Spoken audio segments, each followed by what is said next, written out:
কথা বলবো যে কম পড়বা, যত বেশি পড়তে যাবে না, যে আজকে 8 ঘন্টা পড়ে যাবো, প্রথম দিনই আমি 8 ঘন্টা পড়বো, তারপর দিন তুমি গ্যারান্টি উঠতে পারবে না বিছানা থেকে, পরের দিন পড়তেই মন চাইবে না আর কি। প্রথম থেকে তুমি শুরু করবে 3 ঘন্টা দিয়ে শুরু করলে এনাফ, আস্তে আস্তে সেটা বাড়াতে হবে, কমলে আরো কমে যাবে। ওটাই চাইবো সবাইকে, যে পড়াশোনা ছেড়ে পালিয়ে যাবে না, এসেছি যখন আমি নিয়েই যাব, হয় সেটা কষ্ট করতে হয় বা যাই করতে হয় আমি নিয়েই যাব, সেটা ভাগ্যের ব্যাপার নাই হতে পারলে সেটা অন্য ব্যাপার। বিরাট গর্বের মুহূর্ত। আমার সামনে আমার অত্যন্ত প্রিয় ছাত্র তথা আমার ছোট ভাই হামজাল, ওর কাঙ্ক্ষিত স্বপ্ন এসএসসি জিডি সফল হওয়া আমাদেরকে সমৃদ্ধ করেছে, আমাদেরকে গর্বিত করেছে। আজকে বাবুর সঙ্গে কিছু কথা আমরা আলোচনা করছি, যার মধ্য দিয়ে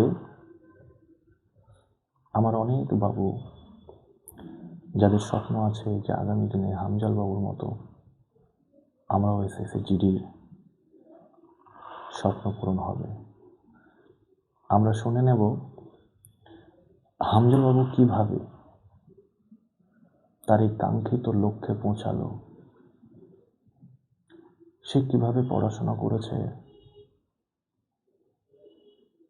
কিভাবে সে আজকে এই দুর্গম যাত্রাকে সে সহজলভ্য করলো। যখন কোনো একটা সন্তান বা কোনো একটা স্টুডেন্ট জব পায় না, শুরু করে, তখন সে ভাবে এই জায়গাটা কিভাবে আমি ফুলফিল করব, আর যখন সে করে ফেলে তখন সে ভাবে এটা কাপ অফ টি। তো সেরকম সফলই একজন হামজাল বাবু। তো আমরা হামজাল বাবুর কাছ থেকে শুনি সে কিভাবে এটাকে কাপ অফ টি করলো, কিভাবে এই দুর্গম রাস্তাটাকে সে মসৃণ করলো। আমরা তার কাছ থেকে কয়েকটা প্রশ্ন মাধ্যমে আমরা জেনে নিই, আর তোমরা মনোযোগ সহকারে কথাগুলো শোনো, ফিল করো যে হামজাল বাবু কিভাবে সেই জায়গাটা রিচ করলো। চলো বাবু, তোমার পরিচয়টা আগে দাও। আমার নাম হামজাল শেখ, আমি মুর্শিদাবাদ জেলার বহরমপুর থানার অন্তর্গত উদয়চাঁদপুর গ্রাম থেকে এসেছি। প্রায় দীর্ঘ 2.5 বছর ধরে আমি এই ইনস্টিটিউটে আসি মিশন জবে। তো আমার এখানে 2.5 বছর আসা হলো, অনেক ভালো লাগলো, অনেক থাকলাম, স্যারের সাথে আলাপ আলোচনা করলাম, তো অনেক ভালো লাগলো, তার জন্য আমি এখানে টিকতে পেরেছি আর কি।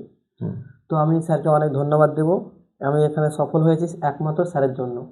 স্যার আমার পাশে যদি না দাঁড়াতো আজ মনে হয় আমি এটা হতে পারতাম না। যাই হোক, অন্য কিছু কোথাও চলে যেতাম কাজে ফাজে, এখানে আসতে পারতাম না, আমার স্বপ্ন পূরণ হতে পারতো না। তার জন্য অনেক ধন্যবাদ স্যারকে, আমার দাদাকে, আমার বাড়ির পরিবারকে, সবাইকে ধন্যবাদ জানাই। মিশন জবের পরিবারকেও ধন্যবাদ জানাই, কারণ মিশন জবের পরিবার যদি আমার সাথে আজ না থাকতো অবশ্যই আমি এখানে দাঁড়াতে পারতাম না, হয়তো কিছু কাজ করতাম বা কিছু অন্য কিছু করতাম। আমার সবাইকে ধন্যবাদ দেওয়া উচিত, তাই অনেক অনেক ধন্যবাদ স্যার আপনাকেও, ম্যামকে আপনাকেও অনেক ধন্যবাদ জানাই আমি। হ্যাঁ হামজাল বাবু, খুব ভালো, তুমি খুব সুন্দর কথা বললে। আমার আর একটা কথা জানতে ইচ্ছা করছে বাবু। দেখো, আমরা যখন খুব ছোট থাকি না, তখন আমার ফ্যামিলি থেকে কেউ না কেউ স্বপ্ন দেখায়। সেটা বাবা হতে পারে, সেটা মা হতে পারে, সেটা দাদা হতে পারে, দিদি হতে পারে, যে তোকে এই হতে হবে। কেউ না কেউ স্বপ্ন দেখায়, দেখবা তুমি।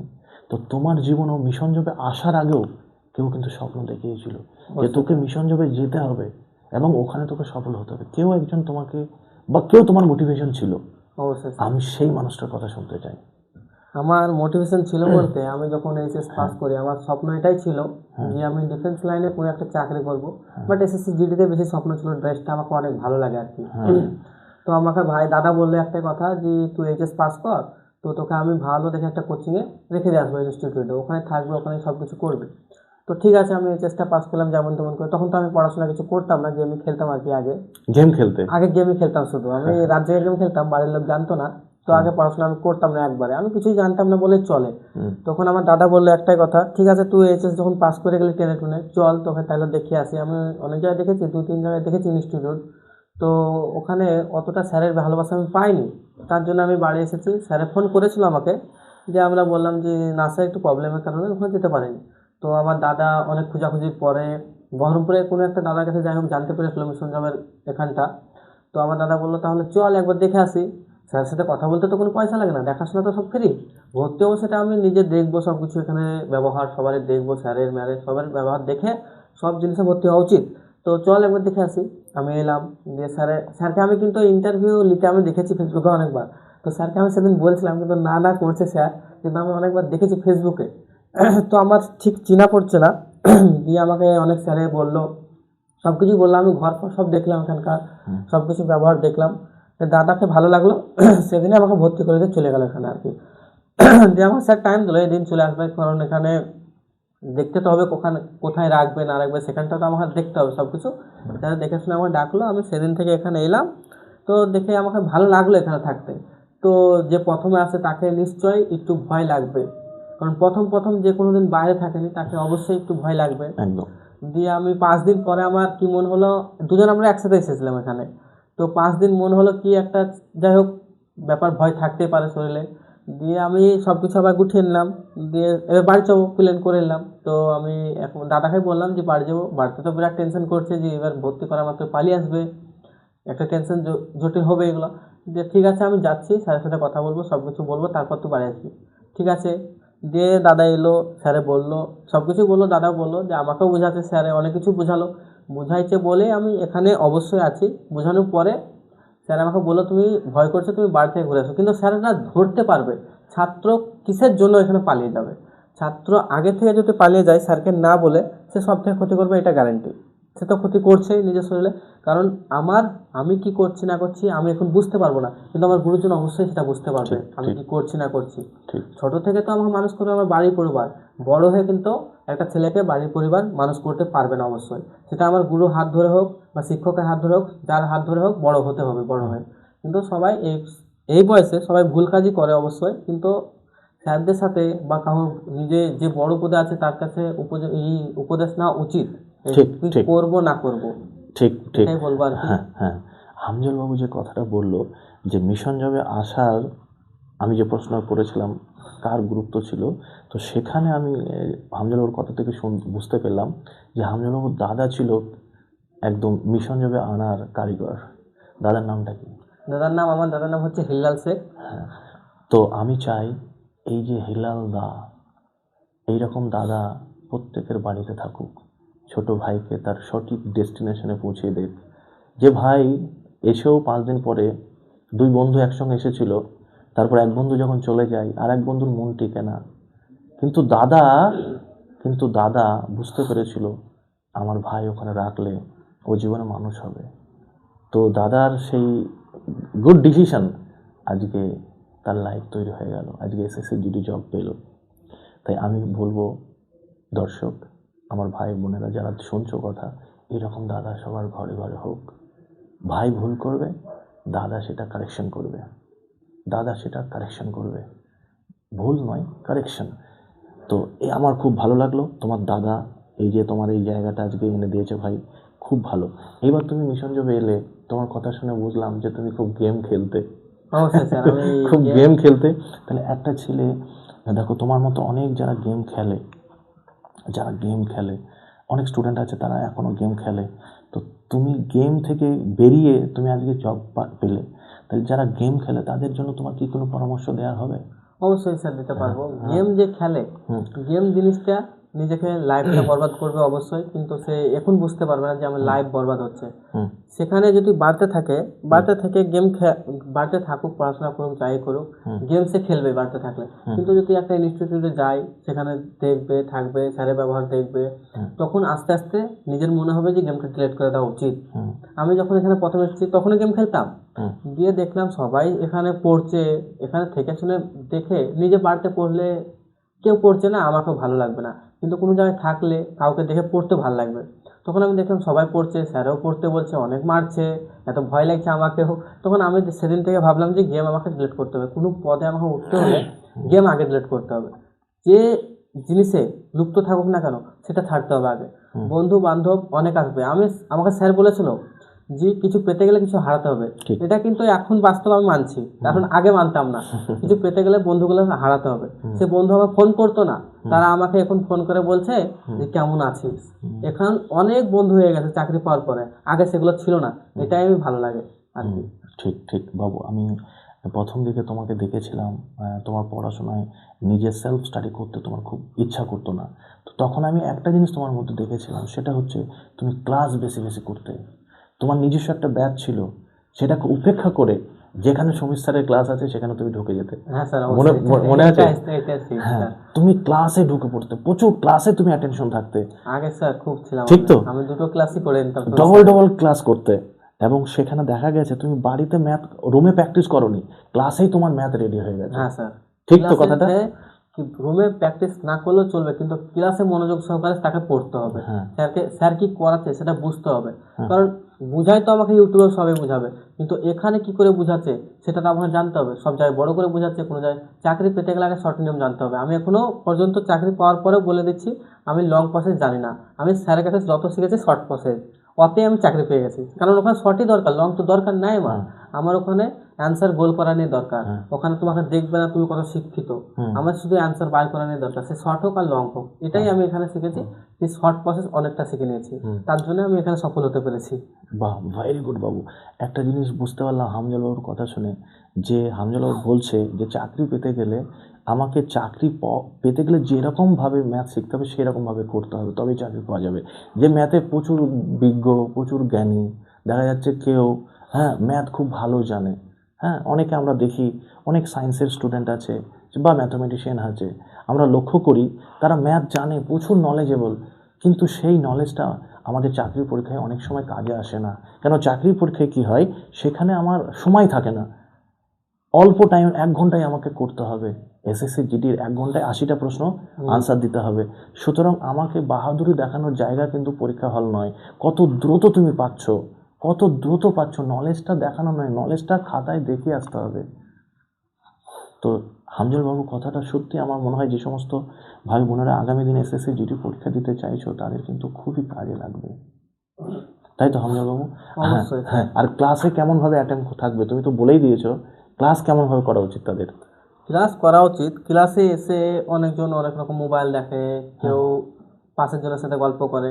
আমি এখানে টাকা দিয়ে পড়ছি, কেউ আমাকে টাকা দেবে না, কারণ আমি বড় হয়ে গেলে বাপ মাকে আমাকে দেখতে হবে। এখন নাই তো আমাকে বাপ মা দেখছে, বড় হয়ে তো আমাকে বাপ মাকে দেখতে হবে। একদম। তার জন্য ক্লাসে মোবাইল তো অনেক দেখাটার টাইম আছে, চাকরি পাওয়ার পর শুধু মোবাইল ঘাটো, কোনো যায় আসে না, ডিউটিও করো, কোনো যায় আসে না, তখন তো আমার বিন্দাস, কিছু যায় আসে না। কিন্তু এখনকার লাইফে আমাকে দাদা একটাই কথা বলেছিল, যে এখনকার লাইফে তুই যেটা করবি সেটাই তোর উল্লেখ বড় হয়ে উঠে যাবে।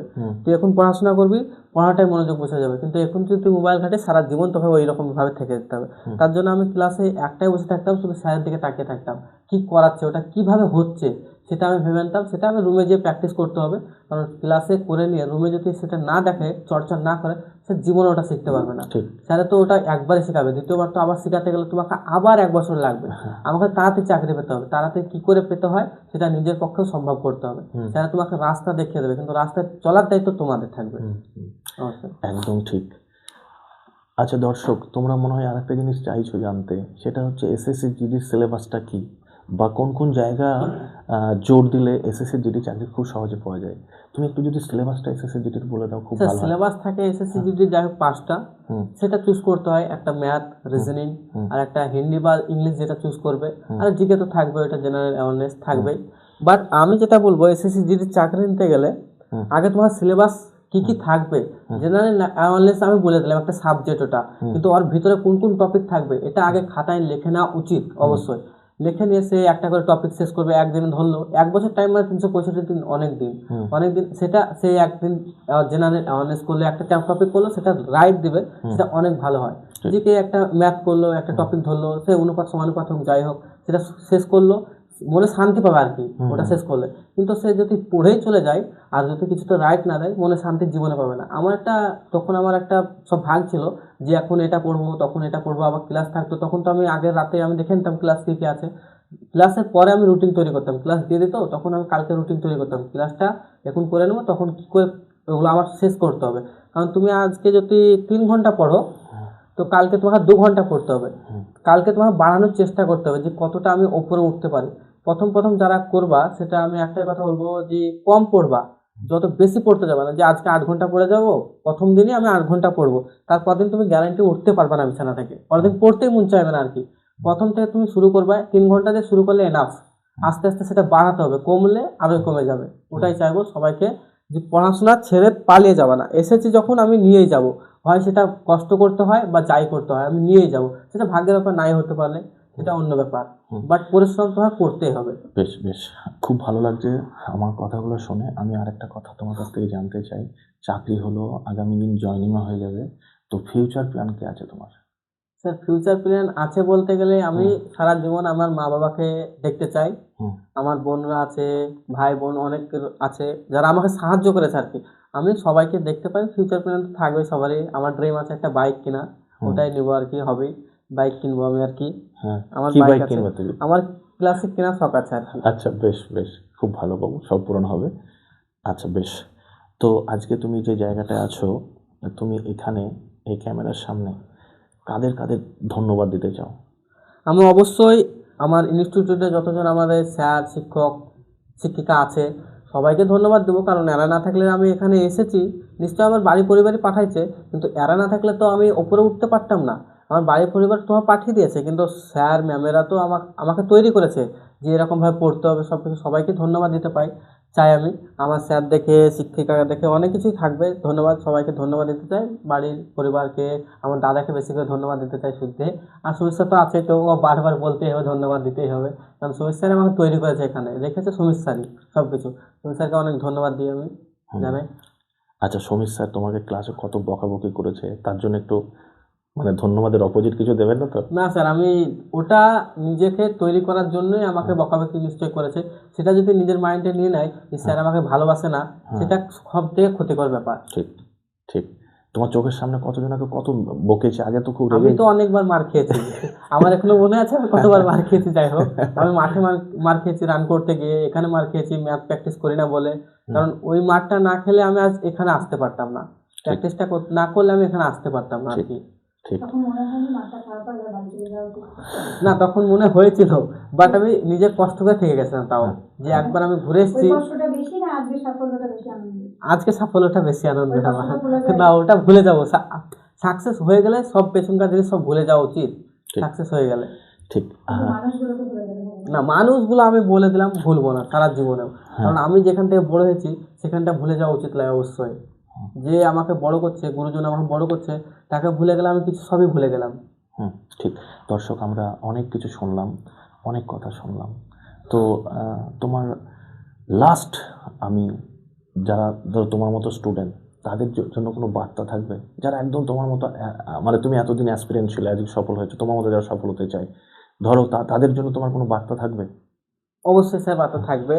যারা এখনো পড়াশোনা করছে আর কি, তো পড়াশোনা করুক, সাথে সাথে কলেজ পড়ছে অনেকজনা, কেউ স্কুল পড়ছে, কিন্তু এই লাইনেও ওই রকমই ব্যাপার, জিকে মিকে সব ওই রকমই ব্যাপার হয়।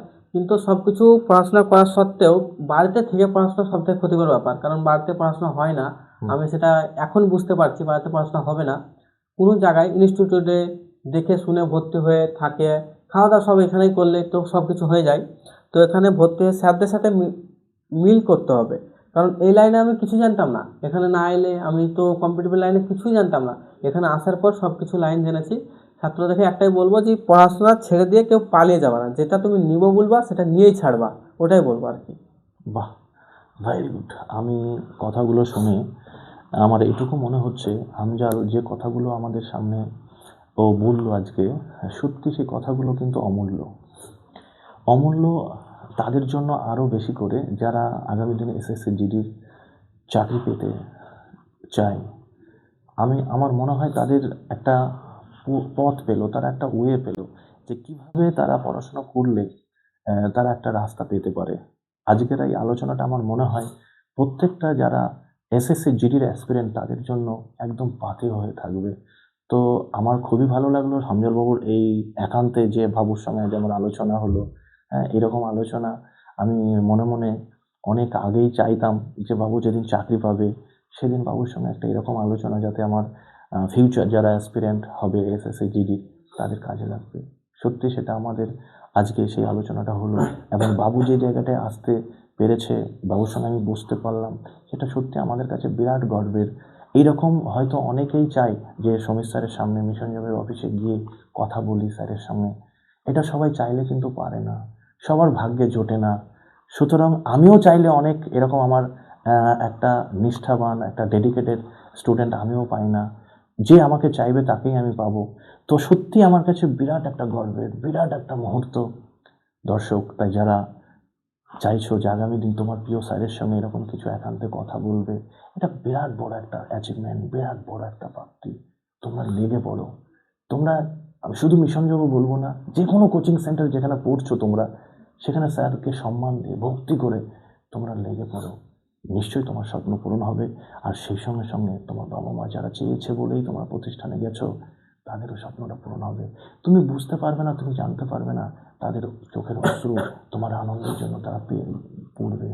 সেগুলো তাদের কতটা আনন্দের। এইরকম সন্তান হওয়া অত সহজ নয়, এরকম সন্তান হওয়া অত সহজ নয়। তাই আমি এই কথাটা যেতে যেতে এটাই বলবো, যে স্টুডেন্ট তোমরা কথাগুলো মনে করে ভালো করে শোনো। আমার এই কথাগুলো বলতে আমার লোম খাড়া হয়ে যাচ্ছে বাবু সামনে বসে। যাই হোক, ভালো থেকো তোমরা সবাই। আমার হামজাল বাবুর জন্য ওর ফিউচার লাইফ যেন আরও মসৃণ হোক, আরও সুন্দর হোক। ও সারা জীবন ওর গুরুজনদেরকে রেসপেক্ট করুক, এবং বাবা মার যে শ্রদ্ধা সেটা যেন সারা জীবন করুক, বাবা মার যে স্নেহ সেটা যেন পাক। এবং যেখানে কর্মজীবন হবে, সম্মানের সঙ্গে মাথা উঁচু করে সেনাবাহিনী বাঘের মানে বীর সন্তান হয়ে, ভারতবর্ষের বীর সন্তান হয়ে সেখানে ডিউটি করুক। এটাই আমার শেষ কথা হবে। ভালো থেকো। একবার তোমার সঙ্গে হ্যান্ডশেক করি, সারা জীবন থাকতে হবে। অবশ্যই পাবে, কিন্তু তাকেও পরিশ্রম করতে হবে অনেক। স্যারে তো রাস্তা দেখিয়ে দেবে, রাস্তাতে চলার দায়িত্ব আমাদের, নিজেকে চলতে হবে। স্যারের রাস্তা সব দেখিয়ে দেয়,